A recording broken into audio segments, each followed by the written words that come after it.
outrageous. Sex. A bunch of sex. You guys are bitches. I love you.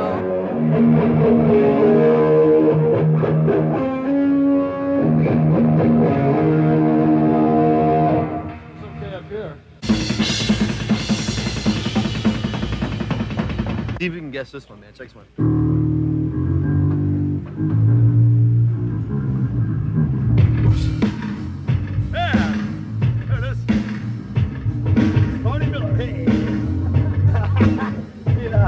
Get the fuck out. Excuse me, man. These guys make me crazy.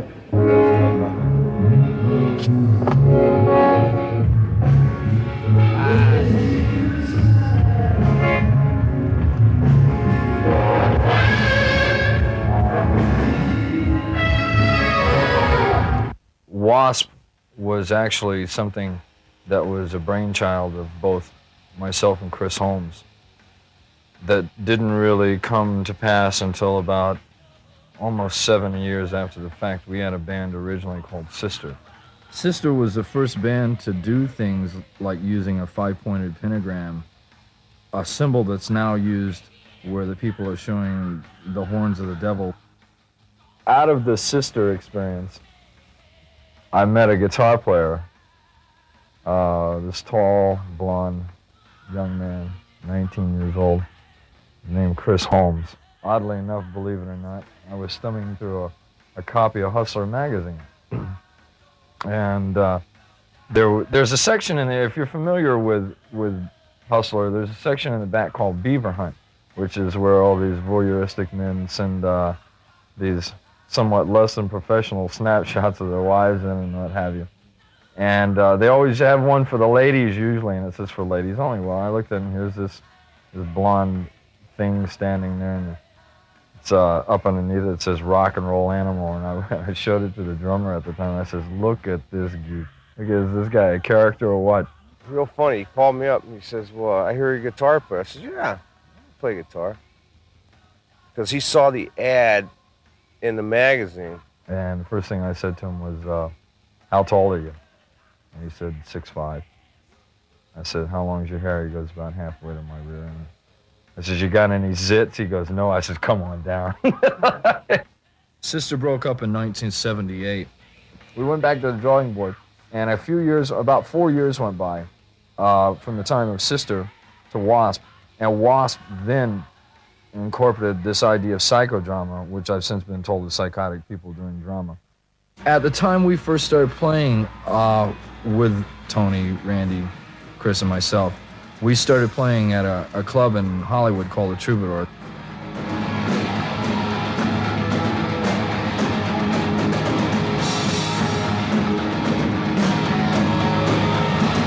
Somebody was asking me the other day how I got the idea for the song Animal. I said I hooked up a videotape in my bedroom, rolled it back, made it rhyme. Within the first few gigs that we had played at the Troubadour early on, we were showing signs of making progress in leaps and bounds. The show came about largely by a series of mistakes. We had an idea for a type of theater that was being developed called psychodrama, where you try to take what's happening on the stage and put it into the audience as much as possible to get the audience involved. Now, that's where the meat came from. We used to chop up the meat and throw it into the crowd, and to us, the reasoning behind that was that, yes, it was a very crude form of theater, but it was like going to a baseball game. You had to pay attention for fear you get hit with a foul ball. In other words, what we were doing is we had no money, but the object was to make it look as big as it could. The object was to make W.A.S.P. look like it had $1 million, whether it did or whether it didn't.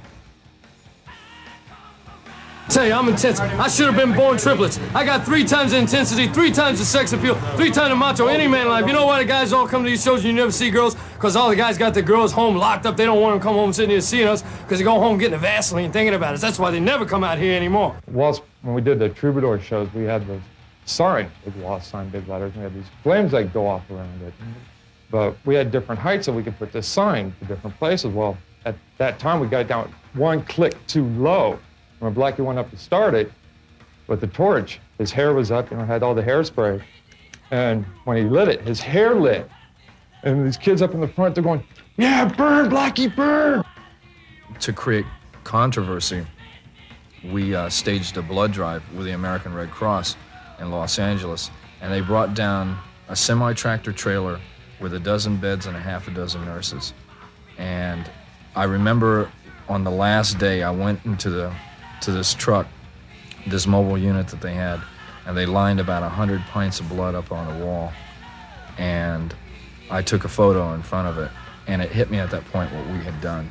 But even then, that was showing stages that W.A.S.P were the kind of band that were not content with status quo. As far as the band acquiring attention, we had been on the cover of 4 major international music magazines by then, and then that's what started the interest. At that point, major labels were starting to pay attention to us. There's a club here in Hollywood called Rainbow Bar and Grill, and it's I was born in the kitchen of this place. I mean, I live there whenever I'm at home.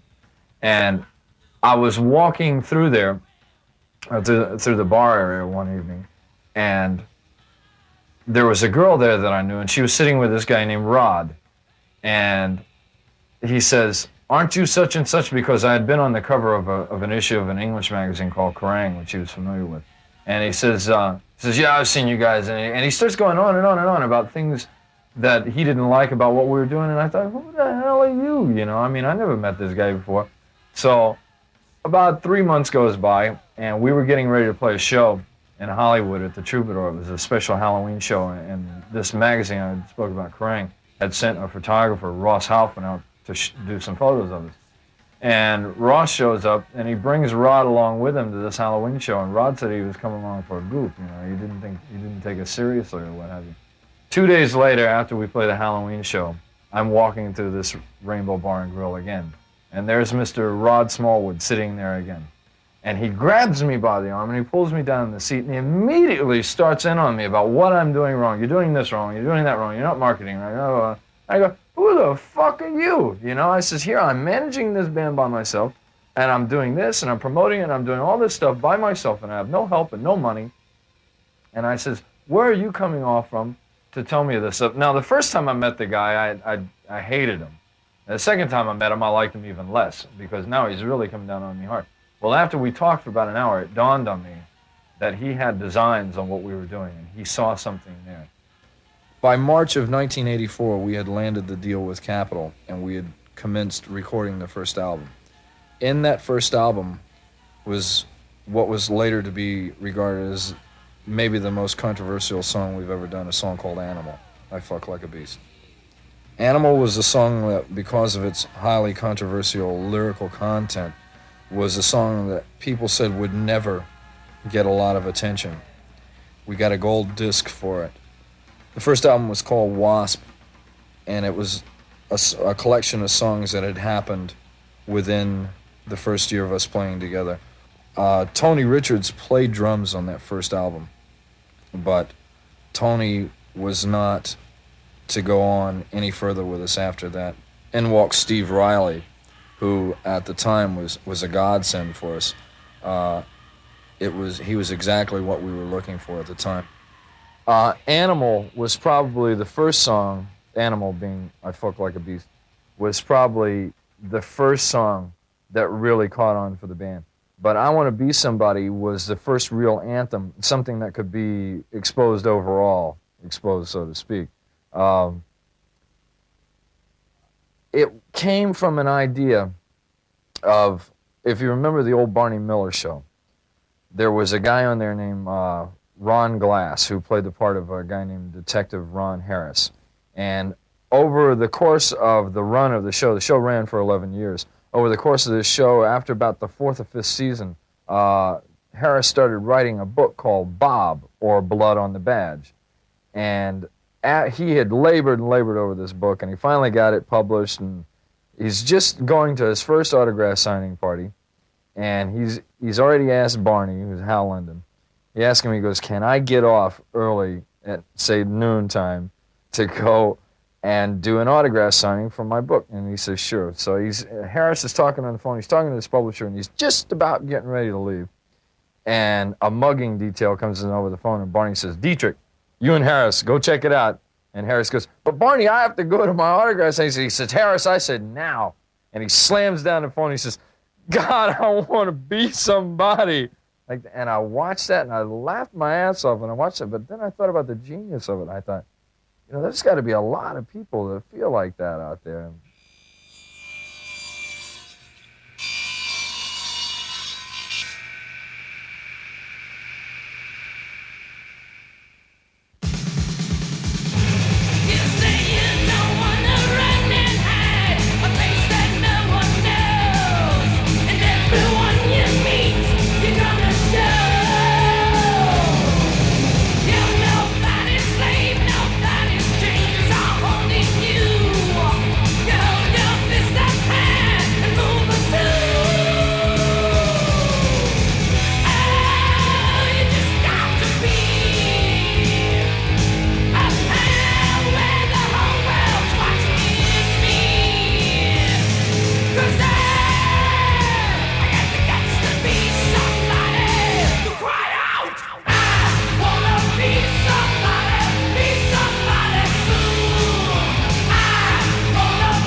Hey, Love Machine, those chicks, wow. I had this chick next to me, right? Like we were filming, and this poor broad, she was religious. I was saying stuff to her and like she was cringing. Her eyes were red and stuff. And she was getting paid $300 a day. And she had to sit there and listen to my bullshit all day long for 3 days. And she was pissed off. I put it this way, I made $300 she got a day, I made it worth it. I made her work for her damn money. And she was okay looking. I hope she sees this.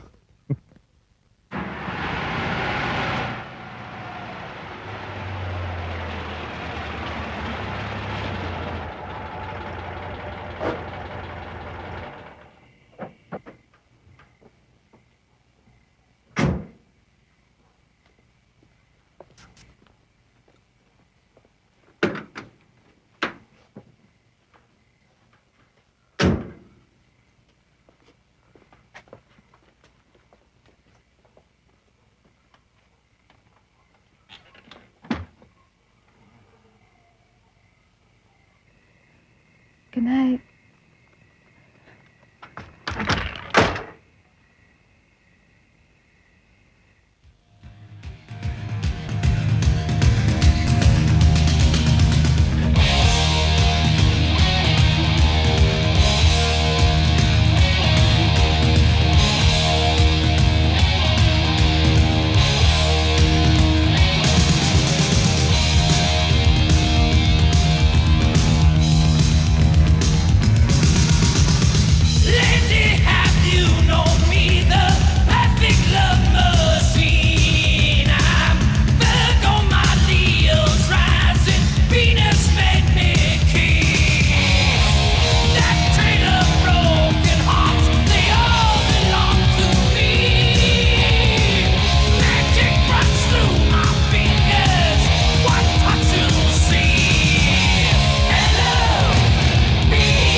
In September of 1984, we embarked on our first world tour, which took us to England, Europe, Japan, and then back to America. And we were gone for about 9 months the first time.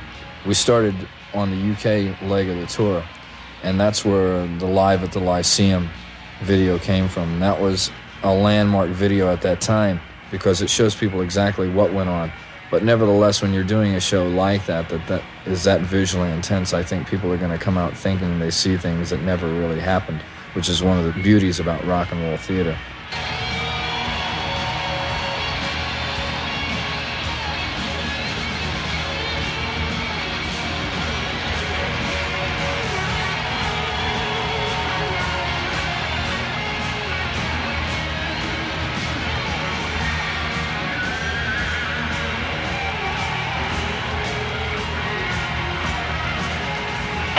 Southern California.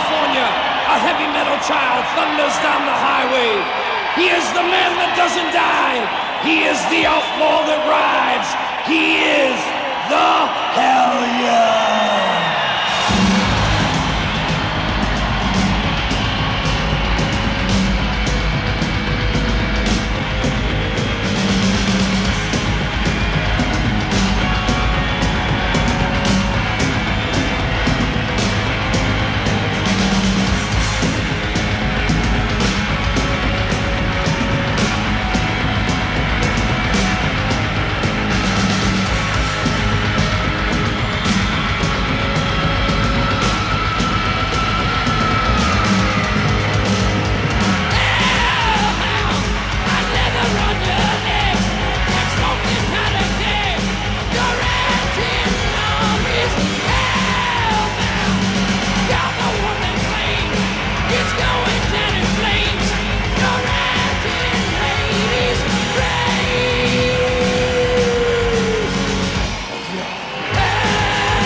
If you know what W.A.S.P means, fine, and if you don't, that's fine too. It was the kind of thing that was designed to give everyone something to expand on, to give them some food for thought, so to speak, you know, give them somewhere to go.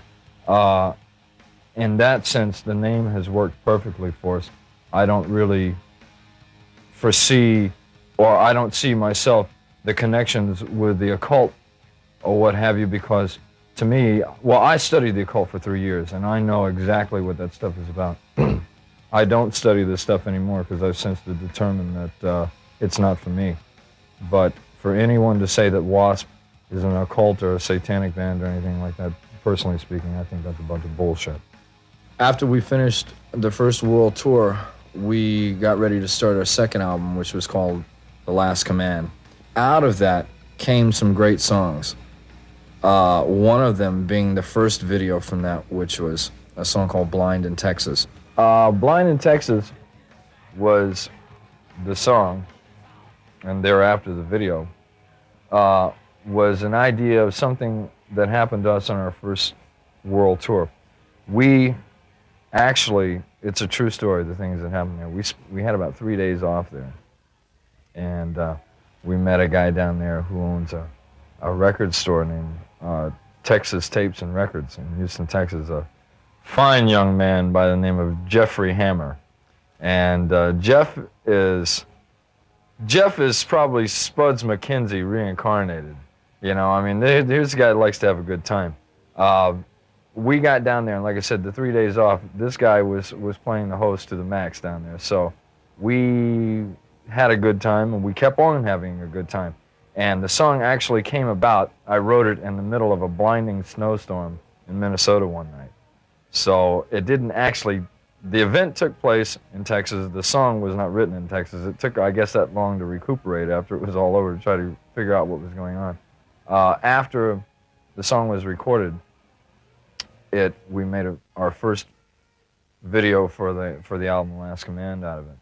And I would say largely, if you look around my house here and what have you, you'll see things that are direct influences of that video. I mean, here's a city boy coming from New York. You know, if somebody would have told me 10 years ago I'd be living, you know, here I am out here, the cowboy of Calabasas, the Ben Cartwright of rock and roll, I would have told him you were out of your mind. And I wouldn't have given it a second thought, but here I am today.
Mistress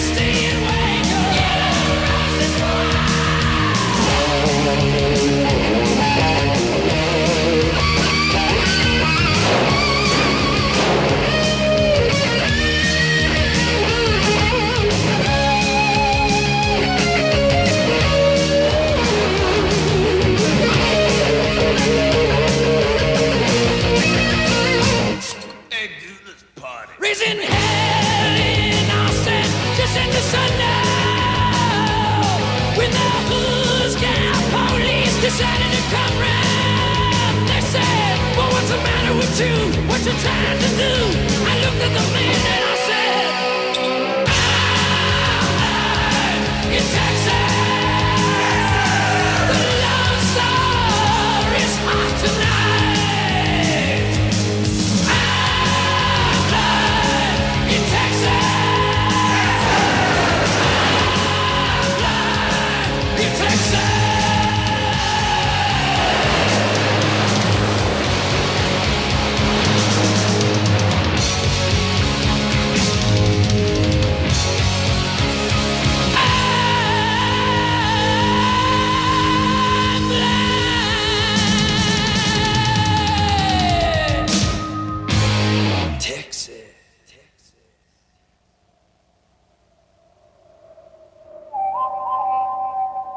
About a year and a half after the debut of our first album, we were commencing work of the second album called Last Command.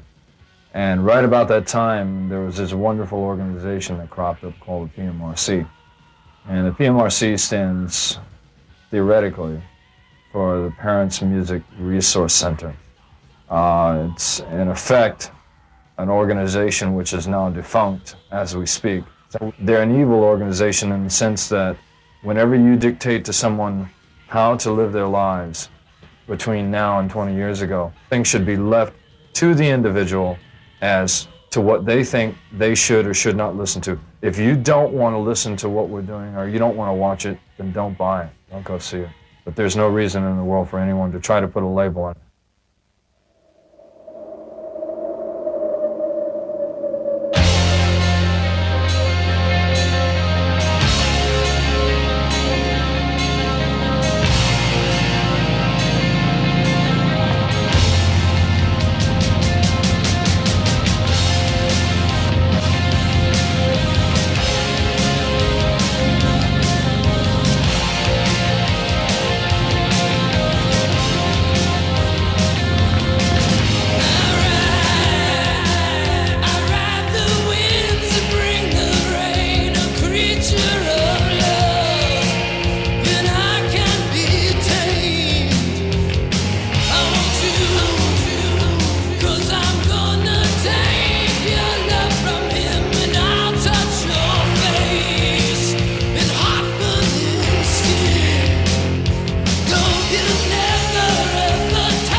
We were in Finland, so we're playing there, and we go off stage, you know, for this encore, and all the people are like, you know, asking us or screaming to come back on, right?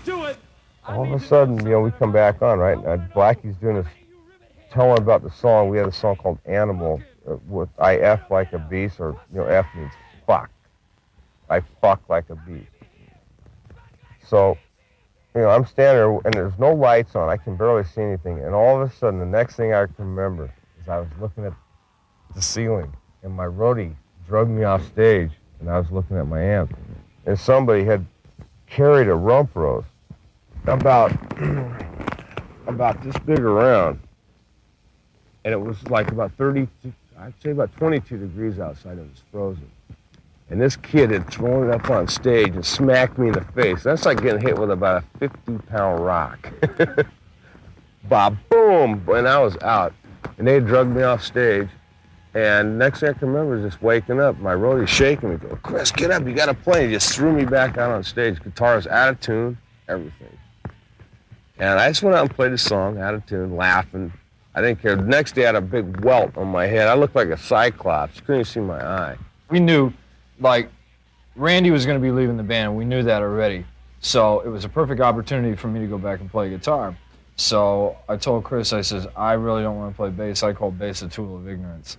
And so I said, well, let me go back playing guitar, because I'm a guitar player by trade. Anyway. I was in a band called King Cobra for about 2 years. We toured, did some tours with Kiss in there.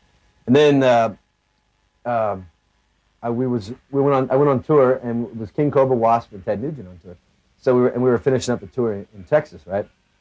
And I talked to Chris a little bit at that time, and became friends with him, but I didn't really know anything about at that time they were going to make a change in the band. So when I got home, about 3 weeks later, somebody left a message on my machine. I came home one night, and it was all garbled with messages. Some guy said, John, this is Chris, right home, call me at the so number. And I said, I'm not going to call this fool, some maniac, and I don't know who it is, so I didn't call, man. Then about three days, so I waited about 3 days later, and then I came home again, and there was a message on the machine. This time he was speaking clearly. I think he was sober at that point. Anyway, and he said, this is Chris Holmes from W.A.S.P, and give me a call. So I called him up next day, and he told me that they were interested in having me in the band. Would I come up and check it out? Come up and talk to Blackie? And I said, well, sure, man, I'll check out anything. You know, I'm ready for Freddie. I'm ready to check anything out, you know. So I went up and talked to Blackie, told me what's happening and stuff, and I said, sure, I'm interested. So I went and auditioned. I auditioned about a week later, you know, and after the audition, they held a gun to my head, you know, and they said, okay, listen, man, you're gonna join the band. If not, it's all over for your ass. I said, oh, okay, man, okay, click. The third album, called Inside the Electric Circus, was an attempt to go back to where we had originally started with the original sound. The whole idea of Inside the Electric Circus is what the band's viewpoint was when we stood on the stage and looked out at the audience, because it became a three-ring circus out there. We have seen things on a stage that the average audience participant will never witness, because we get the whole picture up there. About Donington, well, and people, they got this custom over there where they like to fill plastic like containers full of piss, right? And they like to throw them at the stage and see who they can hit, man. Yeah. Well, they can't afford bathroom. What about the sandwich? But anyway, no, man. Yeah, I got hit. Yeah, right. I got hit with an apple in the face or anything else. But man, because they throw the piss at us and it hits the stage and explodes and shit. So we get pissed off and we trashed the stage, you know. And we decided to throw the shit, man. I was trying to hit some kid down in the front with his Marshall cabinet, but man, I don't want to get sued, you know.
video was directed by David Mallet in London. It was done at Hammersmith Odeon. It was shot on the same day that we played Hammersmith Odeon. Later that night, when we played the actual show, we recorded for the BBC. And there were no overdubs on it or anything. Well, I had to go back to London a couple of days later after that, and I mixed it, and I was surprised at how good it really was. And I went back to the guys, and I says, I think we have something here. I think it's time to do what it is that we do best, which is a live performance. We were then looking for a video to come out of this, and we were approached with an idea for a movie for Ghoulies 2. We went and we looked at the footage, and we decided then at that point that Scream Until You Like It would be the perfect song to showcase an idea like this. To me, it's one of the better experiences that I've had, because the people that ran these creatures made them come to life when we were doing this video. And after it was done, in all honesty, to watch these little guys be put in the box left me with a strange feeling. You never know what to expect from the inside. Get your tickets now. Okay, all right. Really scary, mister. Come on in.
Which direction are you guys going now? How's the band coming? What's Pomona. happening next? That direction. We're going to Pomona. You went that way. Pacoima. Towards the That laundry? direction. We're going to be touring Los Angeles and the greater LA area in January. We're doing Pacoima, Torrance, Downey. Hawthorne, the Palos Verdes. Downey. It reminded me of a girl I went out with one time. She told me she wanted me to kiss her where it smelled funny, so I took her to Torrance. Yeah, dude. Right. We want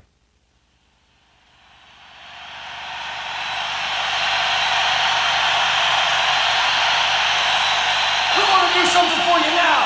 Something we've never, ever done anywhere before. This is the son of animal. This is the manimal.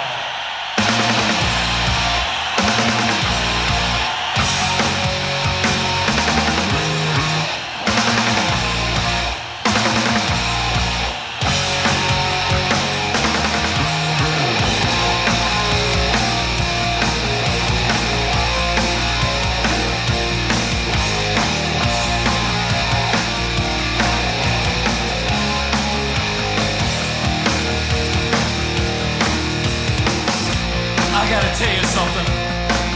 Ever since I was a little boy, I've had one thing on my mind. Women. And I love everything about them.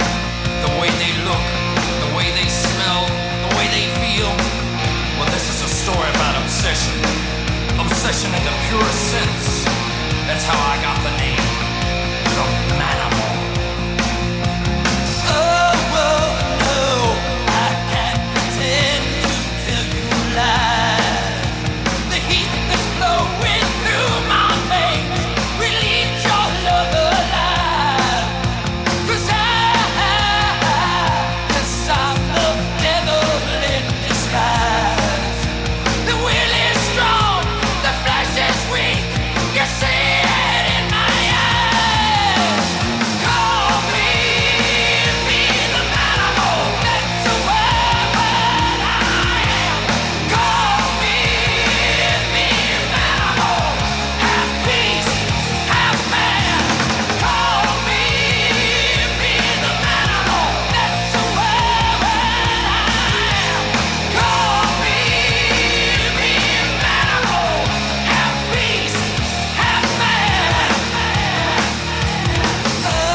we normally do for you guys that are buying this. This is what happens when you consume massive amounts of drugs and alcohol.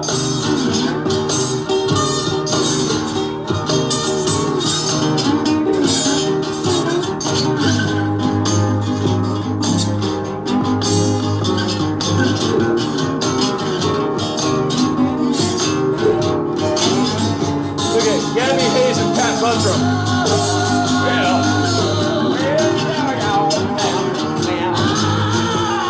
My mother was a douchebag. My sister was a douchebag. I guess that makes me want to. I got the douchebag blues. Yes, indeed, I got the douchebag blues. I got the douchebag blues. I don't know what to do. I sold dynamite to the Arabs, bullets to the Jews, whiskey to the Indians, and I think I should too. I got the douchebag